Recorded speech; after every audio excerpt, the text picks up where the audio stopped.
പറ്റിക്കൽ എന്നതാണ് നമ്മൾ പഠിക്കേണ്ടത്. ശത്രുവിനെ കുറിച്ച് പഠിക്കൽ കളിയുടെ പ്രധാന തന്ത്രമാണ്. രണ്ട് ടീം മത്സരം ആരംഭിച്ചാൽ ആരംഭിക്കുന്നതിന് മുമ്പ് തന്നെ അപ്പുറത്തെ ഏറ്റവും പ്രധാന കളിക്കാരനെ ഡിഫെൻഡ് ചെയ്യാൻ ഇപ്പുറത്ത് കുറേ ആൾക്കാരുണ്ടാവും. നമ്മുടെ ഏറ്റവും വലിയ ശത്രു എന്ന് പറയുന്നത് ഇബ്ലീസാണ്. ഈ ഇബ്ലീസിൻ്റെ ചതിപ്രയോഗത്തെ ഏറ്റവും കൃത്യമായി നമുക്ക് തിരിച്ചറിയാൻ പറ്റണം. ഇബ്ലീസിന് അൾട്ടിമേറ്റ് ഗോൾ ആയിട്ട് ഉണ്ടാവുക ഒരാളെ എങ്ങനെയെങ്കിലും മുർത്തദ്ദാക്കുക, അവിശ്വാസത്തിലേക്ക് എത്തിക്കുക. എന്നാൽ കാലാകാലം എൻ്റെ കൂടെ മൂപ്പര് നരകത്തിൽ ക്ലാസ്മേറ്റ്സ് ആയിട്ടുണ്ടാവും എന്ന് ഇബ്ലീസിന് അറിയാം. താൽക്കാലികമായിട്ട് നരകത്തിൽ എത്തിച്ചിട്ട് കാര്യമില്ല. അതാണ് ഇബ്ലീസ് ചിന്തിക്കുക. ഇബ്ലീസിന് ട്രിക്കും തന്ത്രവും നമ്മളാരും പഠിപ്പിക്കണ്ട. കാരണം മൂപ്പര് 1,00,000-ലധികം വരുന്ന നബിമാരുടെ കാലത്ത് ജീവിച്ച ആളാണ്. അഖില ലോക പ്രതിപക്ഷ ലീഡറാന്നർത്ഥം. മൂപ്പര ചതിപ്രയോഗം മൂപ്പരുടെ ചതിയെ കുറിച്ച് മാത്രം ഹാഫിദ് ബിൻ അബിദുന്യക്ക് ഒരു കിതാബിനുണ്ട്. മഖാഇദു ശൈത്താൻ എന്നാണ് കിതാബിന്റെ പേര്. ഇബ്ലീസ് എന്ന പേര് കേൾക്കുമ്പോൾ ലഅനത്തുല്ലാഹി അലൈഹി എന്ന് സ്ഥിരം ചെല്ലുന്ന ഒരാൾ, അദ്ദേഹം ഒരു മരച്ചുവട്ടിൽ കിടന്ന് ഉറങ്ങുന്ന സമയത്ത് ആ മരം കടപുഴുകി വീഴാറായി. ഇബ്ലീസ് ഓടി വന്നിട്ട് ഈ മരം പിടിച്ചു. എന്നിട്ട് ഇയാളോട് പറഞ്ഞു, എഴുന്നേൽക്കട, ഉത്തരവാദിത്വ ബോധമില്ലേ, മരിക്കോടോ. അപ്പം ഇയാൾ ചോദിച്ചു, നിങ്ങളാരാ?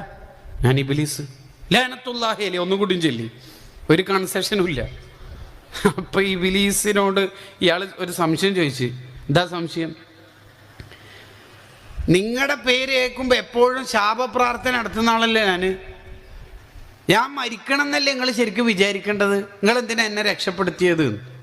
എൻ്റെ അലാഖിൻ്റെ ഒരു സംശയം. ഈ മരം വീണിട്ട് മരിച്ച എനിക്ക് ഷഹീദിൻ്റെ കൂലിയാ, അതങ്ങൾക്ക് സൈക്കോല മോനെ, നീ സാധാ പോലെ മരിച്ചാൽ മതി. ഇതാ ഇബ്ലീസ്. എങ്ങനെയൊക്കെ നമ്മുടെ കൂലി കളയാൻ പറ്റോ അത് കളയും. ഇൽമിൻ്റെ അഹ്ലുകാരെ പറ്റിക്കാൻ ഇബ്ലീസ് ഉണ്ട്. കാറ്റഗറി പ്രത്യേക വിഭാഗമുണ്ട്. ഇബ്ലീസ് 12 വിഭാഗമുണ്ട് എന്നാ. വ്യത്യസ്ത വിശദീകരണങ്ങൾ ഹാഫിദ് ബിൻ ഹജർ അസ്കലാനി തങ്ങൾ അവിടുത്തെ കിതാബിൽ കൊണ്ടുവരുന്നുണ്ട്. മുത്തഅല്ലിമീങ്ങളെ പറ്റിക്കാനുണ്ട്, സാധാരണക്കാരെ പറ്റിക്കുന്ന ഇബ്ലീസ് ഉണ്ട്, വുളൂഎടുക്കുന്നവരെ പറ്റിക്കുന്ന ഇബ്ലീസ് ഉണ്ട്. വുളൂഎടുക്കുന്ന സമയത്താണല്ലോ വലഹാൻ എന്ന ഇബ്ലീസ് വരിക. വലഹാൻ ചില ഹൗലിൽ നിന്നൊക്കെ വുളൂഎടുക്കുമ്പോൾ കാണുന്നില്ല, അടീന്ന് വെള്ളം എടുക്കുന്ന ഹൈഡ്രജൻ പെറോക്സൈഡ്. എന്തിനാ ഈ അടീന്ന് വെള്ളം എടുക്കണത്? ഓൻ്റെ സമയം ഇങ്ങോട്ട് കളയണം, വസ്വാസിൽ ഇങ്ങനെ കെട്ടിമറിയണം. ഈ വസ്വാസ് എന്ന് പറഞ്ഞാൽ ഭയങ്കര സംഭവമൊന്നും അല്ലല്ലോ. അൽ വസ്വസത്തു മിന ശൈത്വാൻ, അത് പിശാചില്ല എന്നുള്ളതാണ് സാധനം. ഞാനിപ്പോൾ ഇവിടെ ഒരു സാഹിത്യോത്സവത്തിൻ്റെ പിരിവിന് വന്നിട്ട് 1000 രൂപ കിട്ടുമെന്ന് ചോദിച്ചാൽ എങ്ങനെ ഉണ്ടാവും? അതേപോലല്ലേ ഞാൻ എന്നെ മനസ്സിലായിട്ടില്ലല്ലേ? അള്ളാഹ്ക്കാന്ന് പരിചയപ്പെടുത്തി കൊടുക്കുന്നു. ഇത് ഇബ്ലീസ് ഉണ്ടാക്കി തീർക്കുന്നതാണ്. എന്തിന്? 2 കാര്യമുണ്ട് അവിടെ. ഗസാലി ഇമാം റഹിമഹുല്ല ഇബ്ലീസിന്റെ ചതിപ്രയോഗങ്ങളെ മാത്രം പ്രതിപാദിച്ചിട്ട് കിതാബ് ഉണ്ടാക്കിയിട്ടുണ്ട്. വായിക്കണം നമ്മളത്. 2 കാര്യമാണ് ഈ വസ്വാസുള്ളവർക്ക് ഉണ്ടാവുന്ന ദുരന്തങ്ങൾ. ഒന്ന്, ഫളീലത്തു തക്ബീറത്തുൽ ഇഹ്റാം ജമാഅത്ത്, ഇമാമിൻ്റെ ഒത്തുകൾക്ക്, അങ്ങനെ ഒരുപാട് മഹത്വങ്ങൾ നഷ്ടപ്പെടും. ഏറ്റവും വലിയ കോമഡി എന്ന് പറയുന്നത് ഇമാം റുക്കുയിൽ പോയാൽ മൂപ്പർക്ക് കിട്ടും എന്നുള്ള ഒറ്റ കിട്ടലാണ്. ഇതെവിടുന്നാ കിട്ടേണ്ട റബ്ബേ? രണ്ടാമത്തെ പ്രശ്നം സൂഉൽ ബിൽ മുഅ്മിനീൻ, മുഅ്മിനീങ്ങളെ കുറിച്ച് തെറ്റിദ്ധാരണ ഉണ്ടാവും അവർക്ക്. ഞാനൊക്കെ അൽഹംദുലില്ലാ അത്യാവശ്യം തോൽമോനി ഞാനത്ത് അടക്കം നോക്കിയോണ്ട് നീയത്ത് ശരിക്കും വെക്കുന്നുണ്ട്. ബാക്കിയുള്ളവരുടെ നിസ്കാരത്തിൻ്റെ കഥ. ഇതാണ് വലിയ പ്രശ്നം. സൂഉൽ ബിൽ മുഅ്മിനീൻ, അത് ഈമാൻ വരെ തെറ്റാനുള്ള കാരണം. മുഅ്മിനീങ്ങളെ കുറിച്ച് മോശം ധാരണ ഉണ്ടാവുക. അപ്പം നമ്മൾ ശത്രുവിനെ കുറിച്ച് ശരിക്ക് പഠിക്കണം. ശത്രു വ്യത്യസ്ത കോലത്തിലാണ് വരിക. ഇപ്പൊ നിസ്കാരത്തിൽ വസ്വാസാക്കുന്ന ഒരു പിശാചിന്റെ പേരാണ് ഖിൻസബ്. ഒരിക്കൽ നൂറുൽ ഉലമ എം.എ. ഉസ്താദിൻ്റെ അടുത്ത് പോയിട്ട്, ഉസ്താദെ നിസ്കാരത്തിൽ ഖുശൂ കിട്ടാൻ എന്താ വേണ്ടത്? ആദ്യം ഉസ്താദ് ഒന്നൊരു ചെറിയ ചിരി ചിരിച്ചു.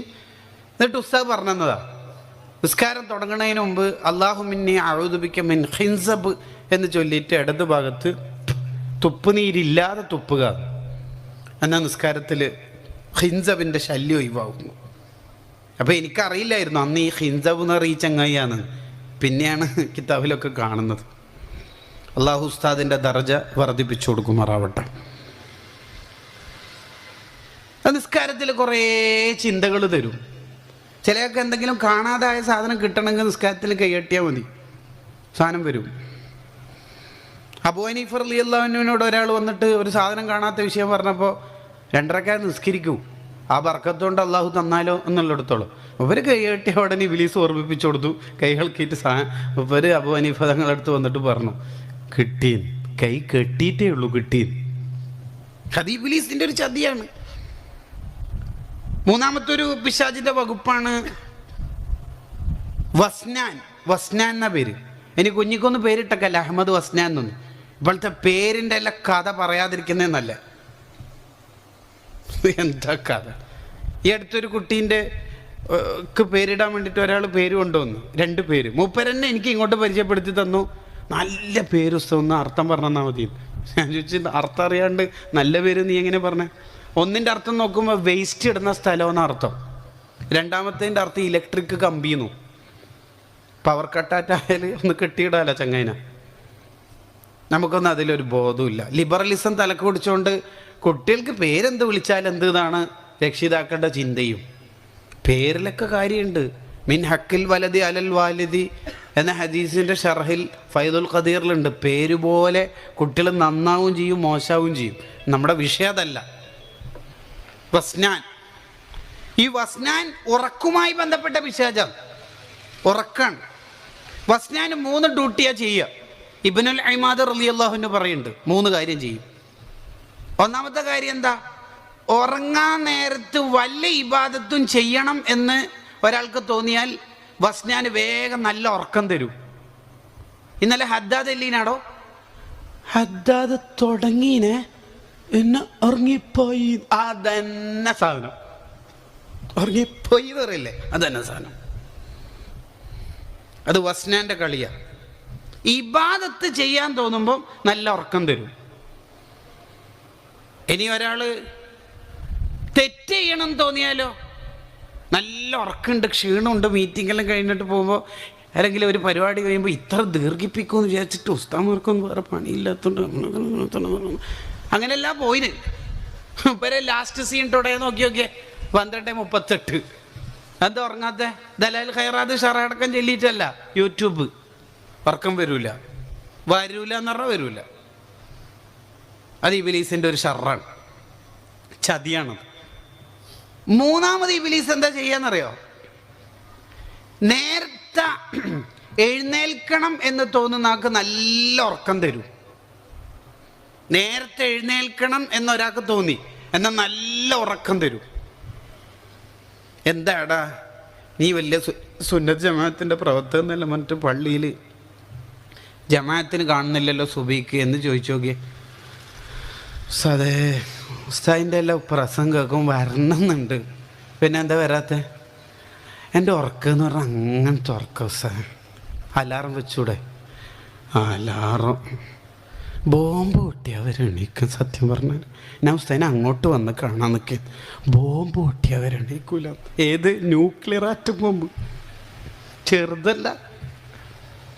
അതേ ചങ്ങായിനോട് അവൻ്റെ ചെങ്കില്ല, ചെങ്കങ്കോയി, മൂപ്പരൊന്ന് വിളിച്ചിട്ട് 3:30 എയർപോർട്ടിൽ പോകണം, അല്ലെങ്കിൽ മറ്റേ ട്രിപ്പ് 3:30 എന്ന് ചോദിച്ചാൽ 2:30 അങ്ങോട്ട് മിസ്സടിക്കും. നീ എണീച്ചിട്ടില്ലേന്ന് വെച്ചിട്ട്. ബോംബ് പൊട്ടണ്ടല്ല, അലാറം വേണ്ടല്ല. ഇതാണ് വസ്നാൻ്റെ ഡ്യൂട്ടിയും. ഹൈറായ കാര്യത്തിന് നേരത്തെ എഴുന്നേൽക്കണം എന്നൊരാൾക്ക് തോന്നിയാൽ എഴുന്നേൽക്കാൻ കഴിയൂല. എത്ര ഉറക്കില്ല എന്ന് പറയുന്ന ഉമ്മമാരും ഉമ്മാമ്മമാരും, പക്ഷെ എന്താണെന്നറിയില്ല, തീരെ ഉറക്കം കിട്ടണില്ല. അൽഹംദുലില്ലാ അപ്പം പിന്നെ കുറച്ച് ഉറങ്ങിയിട്ട് തഹജ്ജുദിൻ്റെ അതാവുമ്പോൾ നല്ല ഉറക്കം കിട്ടുന്നുണ്ട്. അതന്നെ. ഇനി വസ്നാൻ്റെ യൂണിവേഴ്സിറ്റിയിൽ അഡ്മിഷൻ കിട്ടാൻ ഒരു ഫോമും ഫില്ല് ചെയ്യേണ്ട, കിട്ടി. ഇനി ആരും കാലേ കയ്യൊന്നും പിടിക്കണ്ട. അൽ മജാലിസുൽ വഅലിയ ഞാൻ ഈ പറഞ്ഞ കാര്യങ്ങളൊക്കെ വിശദീകരിക്കുന്നുണ്ട്. ഇബ്ലീസിനെ ശരിക്കും പഠിക്കണം എന്നുള്ളതിന് ഉദാഹരണം പറഞ്ഞതാ. വ്യത്യസ്ത കോലത്തിൽ പറ്റിക്കും. ചിലപ്പോൾ മസ്അലയും പറഞ്ഞുതരും. കം ഹസനത്തിൽ അദതൻ ലിൽ മർഇ ഖാതില മിൻ ഹൈസു ലം യദ്രി അന്ന സുമ്മ ഫിദ്ദസമി. അടിപൊളിയായിട്ട് പറഞ്ഞുതരും. പ്രത്യേകിച്ച് ഗീബത്തൊക്കെ പറയുന്ന ആളുടെ ചുണ്ടിൽ ഇബ്ലീസ് തേൻ ഒഴിച്ചു കൊടുക്കുന്ന പറയണം. നമ്മളൊക്കെ ഇതൊക്കെ പറയണ്ട, അങ്ങനെ ചിലക്ക് തോന്നല്ലേ? അത് ഇബ്ലീസിന്റെ ചതിപ്രയോഗ. അങ്ങനെയും ഇബ്ലീസ് തോന്നിപ്പിച്ചു തരും.